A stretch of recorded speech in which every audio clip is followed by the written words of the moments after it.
You work harder, you earn more, but somehow you're getting poorer. Your paycheck grows every year, so why does your wallet feel emptier? It's not your imagination. Someone is stealing from you. In broad daylight, every single day. Central bankers smile on TV and tell you 2% inflation is healthy. It's good for growth. Your economics textbook says a little inflation greases the wheels of the economy. And you believe it, because why would they lie? They're experts. They studied this. They have Nobel Prizes hanging on their walls. But here's what they don't tell you. That 2% inflation? It's like a trainer at the gym saying, a little poison in your protein shake is normal, stimulates your immune system. You'd call him insane. But when a central banker says the same thing about your money, everyone nods. Let's do some math. In 2000, median U.S. salary was $40,000. In 2025, it's $60,000. Wow, 50% growth. You're richer, right? Wrong. Dead wrong. A house that cost $150,000 in 2000 now costs $400,000. College tuition went from $10,000 to $35,000 per year. Healthcare doubled. Food is up 70%. Your salary grew 50%, but the shit you actually need to buy grew 150 to 250%. You're not getting richer. You're getting fucked. And here's the thing. It's not an accident. It's not quote 3. It's not supply chain issues. It's a machine, a vacuum cleaner running 24/7. You can't see it, you can't hear it, but it's sucking money out of your pocket every single second. Who wins from this invisible robbery? 3 groups. First, governments. U.S. government owes $36 trillion. Every year of 3% inflation erases $1 trillion of real debt. They don't pay it back. They inflate it away with your money. Second, the top 1%. They own assets, stocks, real estate, businesses. Assets inflate with prices. Your salary doesn't keep up. Their wealth grows 15 to 20% per year, while yours shrinks. Third, banks. They lend you money today. You pay them back with weaker dollars tomorrow. They win twice, once on the interest, twice on the inflation.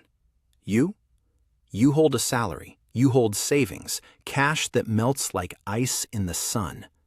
This isn't a fair game. It's poker with marked cards. You're not losing because you're stupid. You're losing because the game is rigged from the start. This isn't inflation. It's theft. Legal, systematic, invisible theft. They print money. Your dollars become worth less. Their debts become worth less. It's a transfer of wealth from you to them, from workers to owners. From savers to debtors, from the bottom to the top. And the best part? You can't vote against it. You can't protest it. Because most people don't even see it happening. They call it quote 5. They call it quote 6. They call it quote 7. Call it what it is. Robbery. So how do you protect yourself from a vacuum you can't see? Let me show you exactly how this machine works, with real numbers, real countries, and real people who got crushed by it. August 15th, 1971, Sunday evening. President Nixon interrupts your TV show with an emergency address. He smiles. He's calm. He's wearing a suit. He looks presidential. He tells you he's protecting your money from, quote, 8.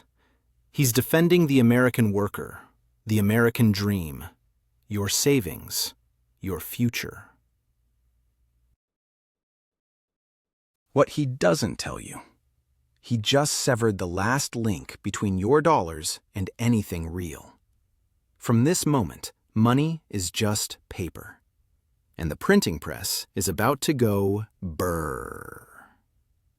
Before this day, every dollar was backed by gold. $35 equaled 1 ounce of gold. That was the deal, the promise, the anchor. After this day, nothing. Your dollar is backed by a promise, and promises can be broken. Richard Milhous Nixon, 37th President of the United States, 1969 to 1974. Context: War in Vietnam cost $168 billion. Budget is bleeding. Deficit is growing. Gold reserves are draining. Nixon promised it was, quote, 9.55 years later. It's still temporary. He said it would protect American workers. Instead, it started the greatest wealth transfer in history. The official story?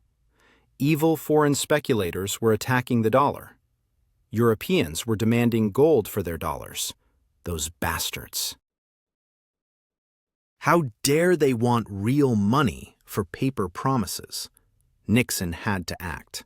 To protect American jobs, American families, the American dream. Patriotic music plays, flag waves, everyone claps.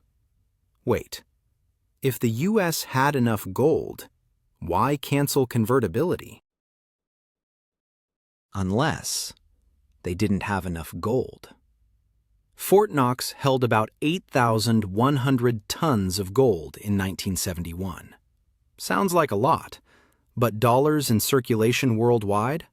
Over $50 billion. Do the math. 8,000 tons of gold at $35 per ounce equals about $10 to $12 billion maximum coverage. Where are the other $38 billion of backing? They printed more dollars than they had gold to back them. Oops. 55 years. That's the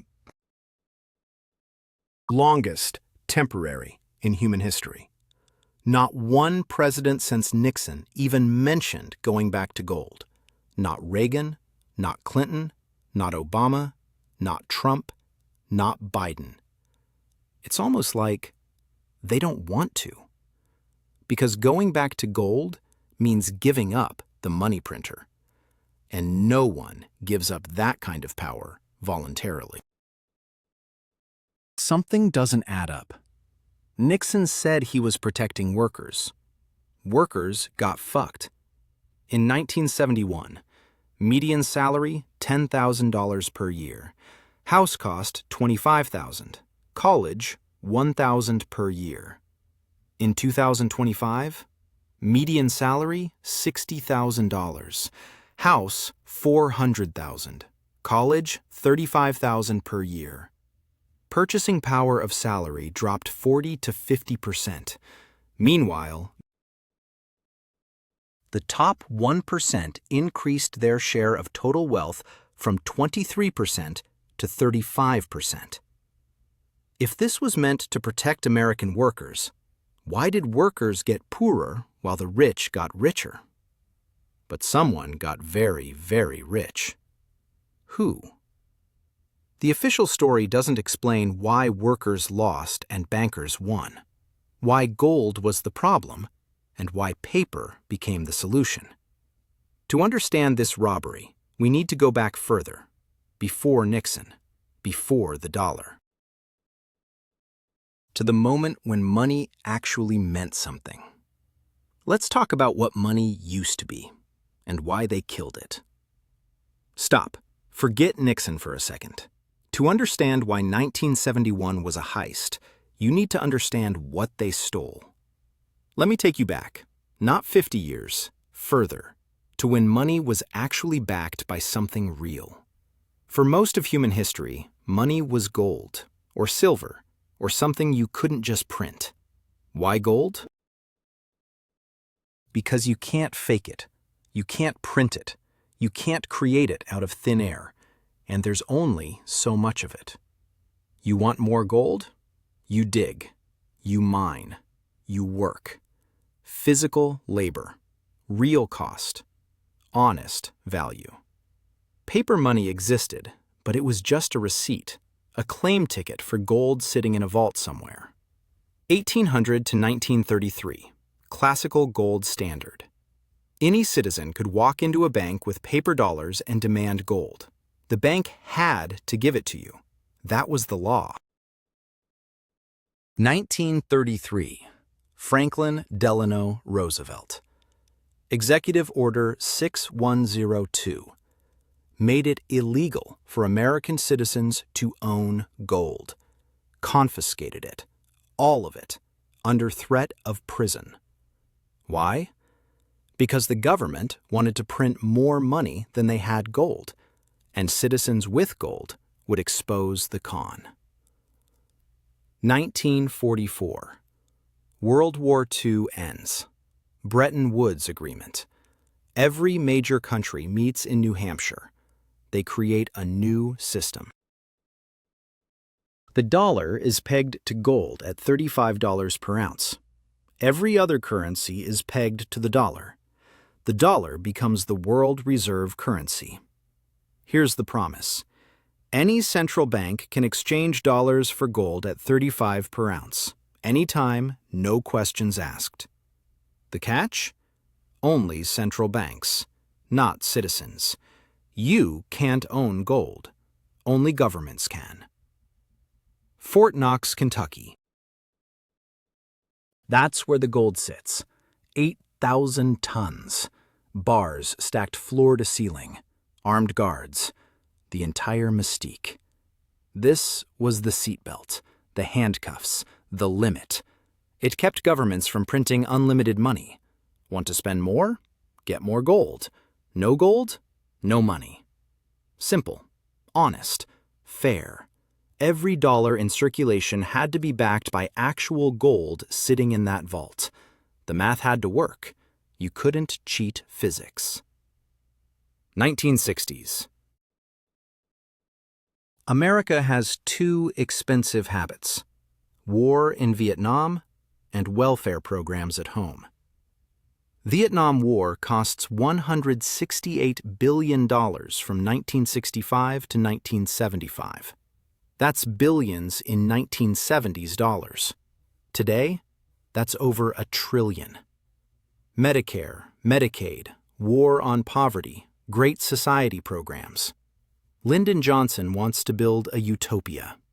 Noble goal, expensive price tag. Problem: tax revenue doesn't cover expenses. The math doesn't work. Spending exceeds income by a huge margin. So what do? You print more dollars. Quietly. Hoping no one notices the numbers don't add up. But someone noticed. Charles de Gaulle, President of France. Tall guy, big ego, hated Americans, loved France. He looked at U.S. spending, looked at U.S. gold reserves, and did the math. Quote 12/1965. France starts converting dollars to gold. Ships full of gold bars leave New York Harbor for Paris. Tons of it. Germany joins. Switzerland joins. Netherlands joins. Everyone who can read a balance sheet sees the con. U.S. gold reserves start bleeding. Fast. 1957, 20,000 tons of gold. 1968, 12,000 tons. 1971, 8,100 tons. The vault is draining, and there's no way to stop it without admitting the truth. America printed more money than it had gold to back. Enter Richard Nixon. August 15, 1971. Temporary suspension of gold convertibility. Translation: we're out of gold. Game over. Let me explain inflation using pizza, Because fuck academic jargon. Imagine the economy is one big pizza. Before 1971, that pizza is cut into 8 slices. Each slice equals $1. Rule: you can't add more slices unless you buy another pizza. Another pizza means more gold. Want more money? Mine more gold. Simple. You hold 2 slices, you hold 2/8 of the entire pizza. Forever. Everyone's slices are the same size. Fair game. After 1971, government says, _quote _14 same pizza, same size, but now 16 slices instead of 8. Your slice just became half the size, but they still call it, quote, 15. They tell you, quote, 16. You're holding $1, but it's half of what it used to be, half the purchasing power, half the value. And they don't stop. They keep cutting. 32 slices, 64 slices, 128 slices. Your slice becomes a crumb. But they keep calling it $1. And when you complain that prices are rising, they blame Putin, supply chains, greedy corporations, anything but the knife cutting the pizza. Who wins? The person holding the knife, the government. They cut new slices and give them to their friends first. Banks, defense contractors, Wall Street. Those guys get fresh slices before prices rise. People who own the whole pizza. Rich people. They don't care how many slices you cut. They own the entire pizza. A house, a company, stocks, real assets. Cut it into 1,000,000 slices, they still own the whole thing. Debtors. People who borrowed 8 big slices. Now they pay back 8 tiny slices. Same number, different size. They win. Who loses? You. You're holding your one slice, watching it shrink, watching prices rise. Wondering why your salary doesn't buy shit anymore? You saved money? That cash is melting. Every year it buys less. You're not spending it, but it's disappearing anyway. In 1971, M2 money supply in the US was $600 billion. In 2025, it's $21 trillion. That's 35 times more dollars. Gold reserves at Fort Knox? Still 8,100 tons. Same as 1971. Hasn't changed. 35 times more dollars. Same amount of gold. Each dollar is now worth 1/35 of what it was. That's not inflation. That's dilution. Why did they kill the gold standard? Simple. It was in the fucking way. Gold standard equals handcuffs on government spending. Can't print unlimited money. Can't finance endless wars. Can't bail out failing banks. With gold, want to spend more? You have 2 options. Raise taxes, political suicide, or cut spending, also political suicide. Either way, it's painful. Honest, but painful. Without gold, want to spend more? Print money. Easy, painless, immediate. Blame inflation on someone else later. Voters don't see the theft. They see the spending. New roads, new programs, free money. They vote for you. By the time inflation hits, you're already re-elected. And you blame it on external factors. Oil crisis, Putin, China, whatever. Nixon didn't quote 19 gold convertibility. He murdered the only referee in the game, the only limit on money printing, the only thing protecting savers from theft. And once that limit was gone, the robbery could begin in earnest. In 1971, U.S. federal debt was $398 billion. In 2025, it's $36 trillion. That's a 90 times increase in 54 years. 2008, financial crisis. Banks fail. Fed prints $4 trillion. Quote 20. Who got saved? Banks, Wall Street, hedge funds. You? You got inflation. 2020. COVID. Economy shuts down.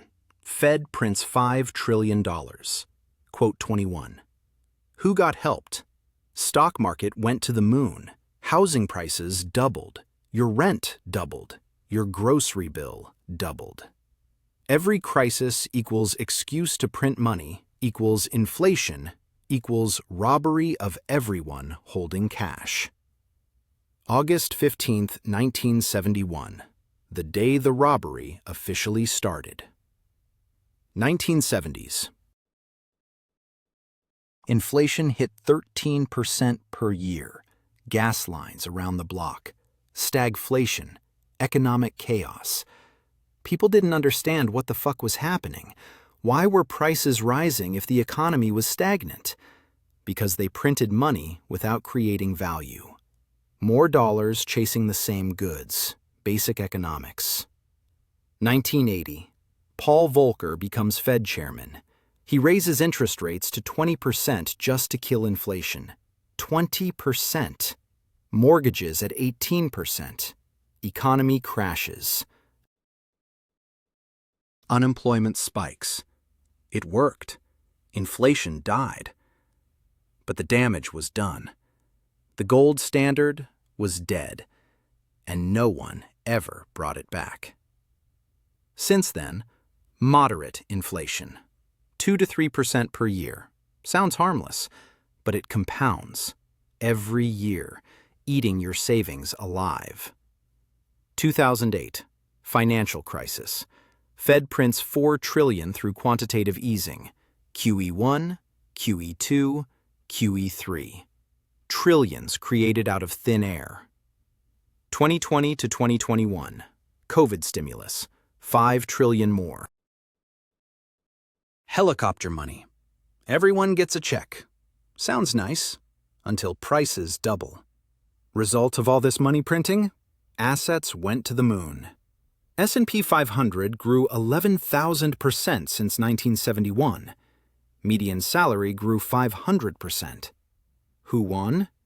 Owners of stocks, real estate, businesses. The top 10%. Their wealth multiplied 50 to 100 times. Who lost? Workers with salaries, the bottom 90%. Their purchasing power stagnated or declined. The pattern is clear. Every crisis equals print money equals inflate assets equals rob workers equals enrich owners. Repeat forever. So how does this theft machine actually work today? Who's getting robbed? Who's getting rich? Let me show you the exact mechanics. Remember August 15th, 1971? Nixon killing the gold standard? Now you understand the history, the motive, the crime. But here's the question. How does this theft machine actually work today, right now, in your life? Who exactly is robbing you? How do they do it? And how much are they taking?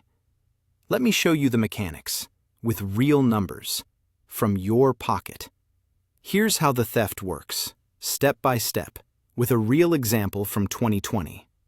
March 2020, COVID hits, world shuts down, economy freezes, panic everywhere. Federal Reserve panics. Jerome Powell, Fed chairman, holds an emergency meeting. Decision: print money, lots of it, $5 trillion, to save the economy. Question: who gets this money first? Not you. Banks, investment funds, corporations, Wall Street. They borrow at 0 to 0.25% interest, basically free money. They take billions, tens of billions, and they buy assets, stocks, real estate, bonds, before prices rise, while everything is still cheap. This is called the Cantillon effect. Whoever gets new money first wins. Whoever gets it last loses. Step 1. Fed creates $5 trillion out of thin air. March to December 2020. Quantitative easing. They buy treasury bonds. Money appears in the system. Step 2. Banks get it first. Month 1 to 3. JP Morgan, Bank of America, Goldman Sachs. They borrow at 0%. Billions and billions. What do? Buy stocks, buy real estate, buy everything before prices rise. Step 3. Asset prices explode. Month 3 to 12. Stock market doubles. S&P 500 goes from 2,237 points in March 2020 to 4,766 points by December 2021. That's 113% growth in 21 months. Housing? Average home price in the U.S. goes from $329,000 in 2020 to $430,000 in 2022. 30% increase. Who benefits? People who own assets. Rich people. They just got 30 to 100% richer. On paper, overnight, without working. Step 4. Inflation hits consumer goods. Month 12 to 18. Prices on food, gas, rents start rising. 2021 to 2022. Inflation, 7 to 9%. Your salary? Hasn't gone up yet. But milk costs more. Gas costs more. Rent costs more. You start feeling the pain. Step 5. Salaries adjust last. Month 18 to 24. Your boss finally gives you a raise. 3 to 5% if you're lucky. But prices already rose 30%. You got a raise, but you're poorer than before. That difference?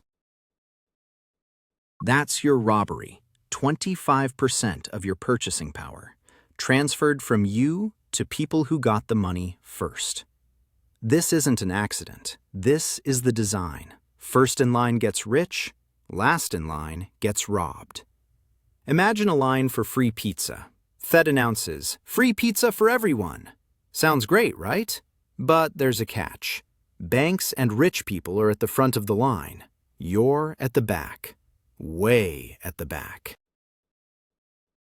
While the line moves forward, prices in the store next door start rising because people suddenly have money. Demand goes up, prices follow. By the time you reach the pizza, you get one slice. But during that wait, bread in the store tripled in price. You got free pizza, but you're poorer because everything else got more expensive while you waited. That's the Cantillon effect. Position in line determines winners and losers. So who runs this theft machine? Meet the Federal Reserve. Most people think it's a government agency. Wrong. It's a private corporation owned by commercial banks. Created in 1913 at a secret meeting on Jekyll Island, Georgia. Bankers met in private, wrote the Federal Reserve Act, gave themselves the power to print money. Structure: 12 regional Federal Reserve banks. Owners: JP Morgan Chase, Bank of America, Citibank, Wells Fargo, the biggest commercial banks in America. They own the Fed. The Fed serves them. Jerome Powell, Fed Chairman. Appointed in 2018, still in power in 2026. His salary?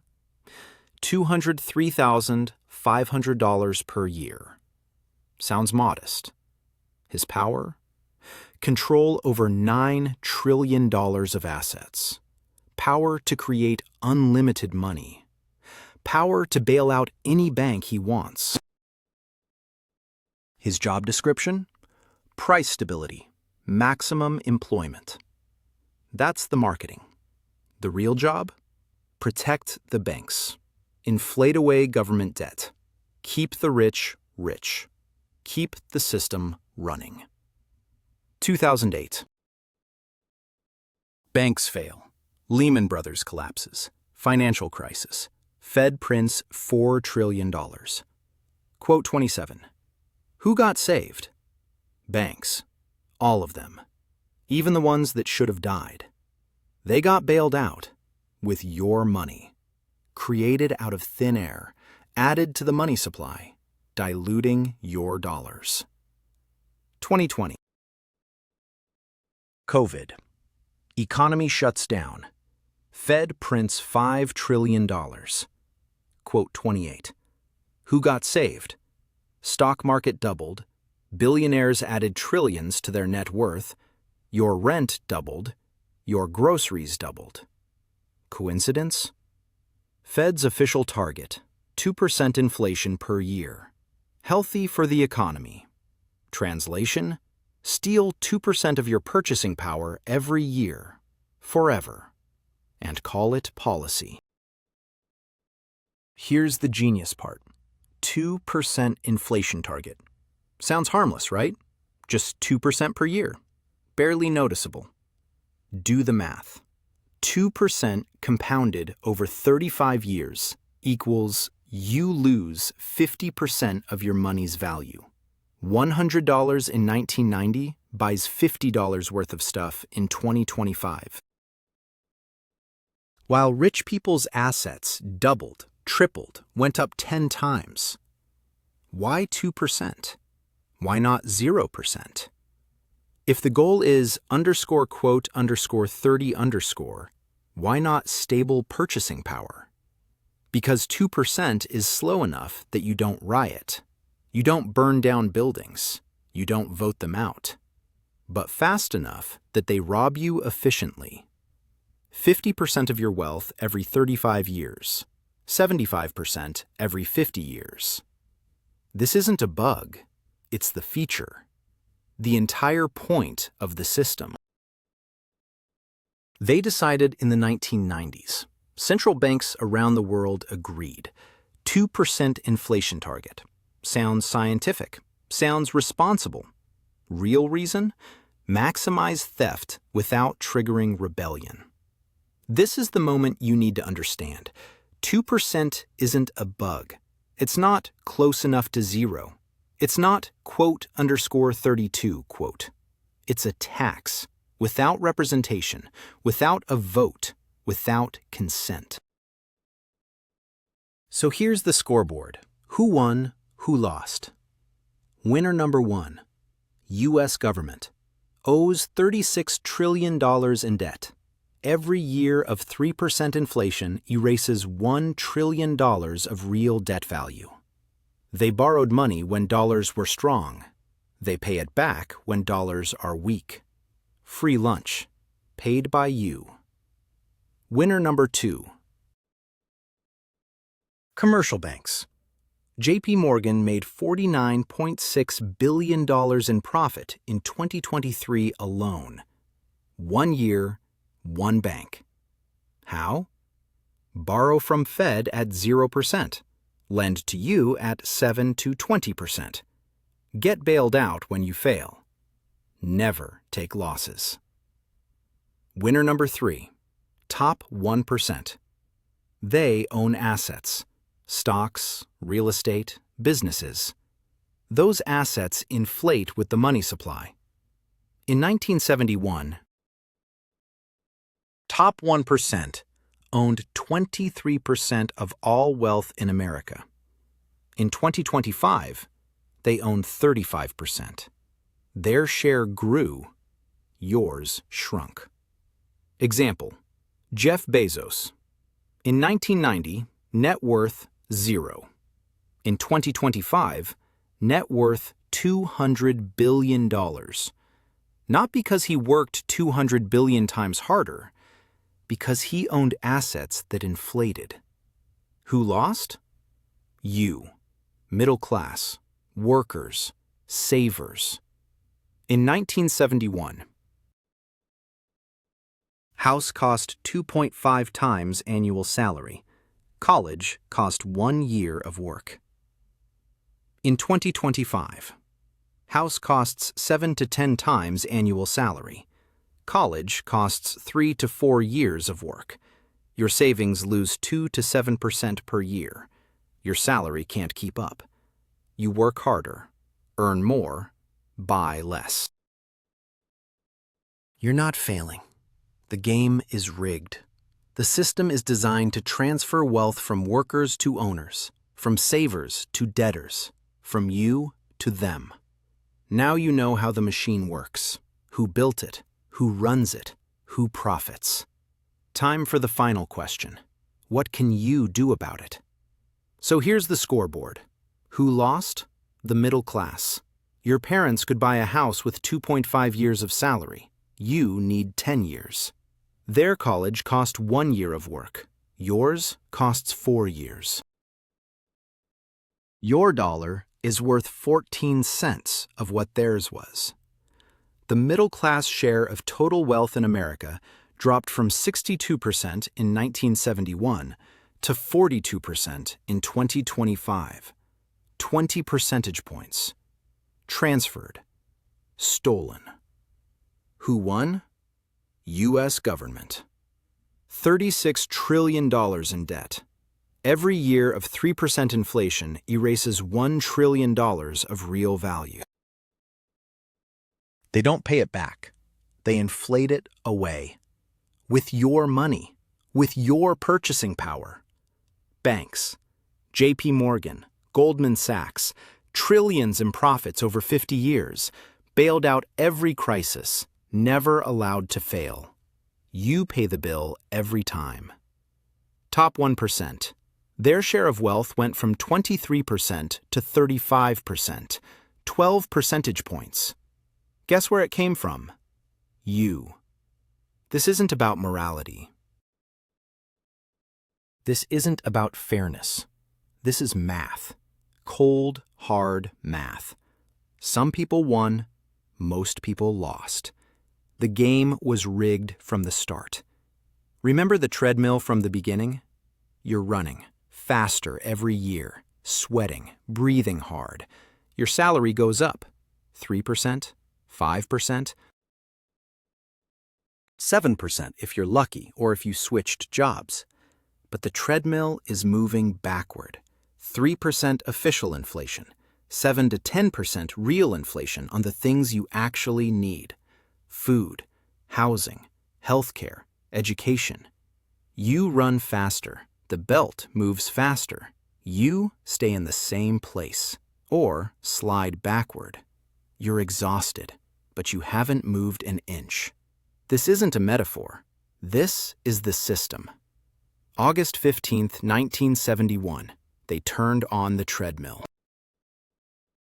55 years later, it's still running. It never stops. Your grandparents? They weren't on a treadmill. They stood on solid ground. Gold standard. Work hard, save money, buy a house, retire. Simple, linear, honest. You? You're on the treadmill. Work harder, earn more, buy less, save nothing, forever. And here's the genius part, the evil genius part. The people who put you on that treadmill, they're not on it. They're sitting on the sidelines, watching, drinking coffee. They own the gym. They own stocks that go up 10% per year, real estate that doubles every decade, businesses that grow with inflation, assets that inflate with the money supply. You're running, sweating, getting nowhere. They're sitting, relaxing, getting richer. You can't win a race when the track moves backward faster than you can run. It's physics. It's math. It's impossible. But you keep running. Because what else can you do? You have bills, rent, food. You need money. So you run. And they keep printing. And the treadmill keeps accelerating. So what now? Will the system change? No. Governments won't give up the money printer. It erases their debt, buys votes, funds wars, pays for programs they can't afford. It's too useful, too powerful. They'll never voluntarily surrender it. Banks won't give up free money. 0% loans, unlimited bailouts, easy profits. It's the greatest scam in history. Why would they end it? The rich won't give up asset inflation. Their entire wealth depends on it. Their stocks, their real estate, everything. If inflation stops, their wealth stops growing. They become just another worker. They won't allow it. The treadmill stays on, forever, or until it breaks. But you have a choice. Option 1, keep running. Stay on the treadmill. Get a raise every year, feel good for a month, watch prices catch up, repeat until you're 65, retire poor. Or don't retire at all.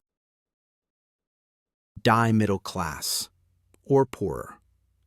Option 2, get off the treadmill. Stop holding cash. Stop saving dollars that melt like ice. Buy assets, stocks, real estate, Bitcoin, gold, anything that inflates with the money supply. Play the game they play.